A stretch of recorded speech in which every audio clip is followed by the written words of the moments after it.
गणगौर की व्रत की कथा के मुताबिक एक बार भगवान शिव और माता पार्वती वन में गए और चलते चलते वो दोनों बहुत ही घने वन में पहुंच गए।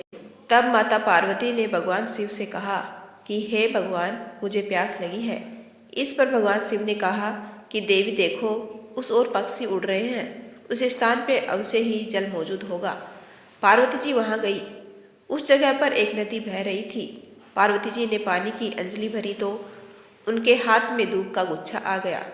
जब उन्होंने दूसरी बार अंजलि भरी तो टेसू के फूल उनके हाथ में आ गए और तीसरी बार अंजलि भरने पर ढोकला नामक फल हाथ में आ गया। इस बात से पार्वती जी के मन में कई तरह के विचार उठने लगे, परंतु उनके समझ में कुछ नहीं आया। उसके बाद भगवान शिव शंभु ने उन्हें बताया कि आज चैत्र शुक्ल तीज है। विवाहित महिलाएं आज के दिन अपने सुहाग के लिए गौरी उत्सव करती हैं।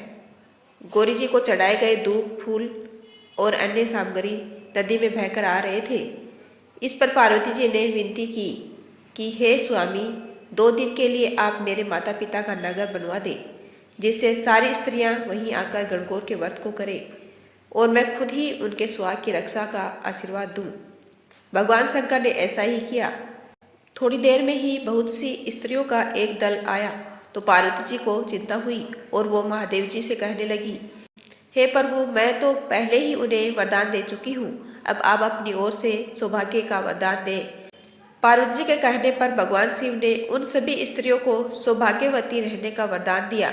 भगवान शिव और माता पार्वती जी ने जैसे उन स्त्रियों को मनोकामना पूरी की, वैसे ही भगवान शिव और गौरी माता इस कथा को पढ़ने और सुनने वाली कन्याओं और महिलाओं की मनोकामना पूर्ण करें। गणगौर माता का महत्व है। गणगौर पूजा राजस्थान और मध्य प्रदेश समेत भारत के उत्तरी प्रांतों का लोकप्रिय पर्व है। महिलाओं और कुंवारी कन्याओं के लिए यह पूजा बहुत महत्वपूर्ण मानी जाती है। पौराणिक कथाओं के अनुसार इस दिन को प्रेम का जीवंत उदाहरण माना जाता है, क्योंकि भगवान शिव ने माता पार्वती को और माता पार्वती ने संपूर्ण स्त्रियों को सौभाग्यवती होने का वरदान दिया था। जो सुहागिन गणगौर व्रत करती है तथा भगवान शिव और माता पार्वती की पूजा करती है, उनके पति की उम्र लंबी हो जाती है। वहीं जो कुंवारी कन्याएं गणगौर व्रत करती है, उन्हें मनपसंद जीवन साथी का वरदान प्राप्त होता है। इस पर्व को 16 दिन तक लगातार मनाया जाता है और गौर का निर्माण करके पूजा की जाती है। यदि आपको मेरा छोटा सा प्रयास अच्छा लगा हो तो चैनल को लाइक, शेयर एंड सब्सक्राइब कीजिए। आपका अपना कीमती समय देने के लिए दिल से धन्यवाद।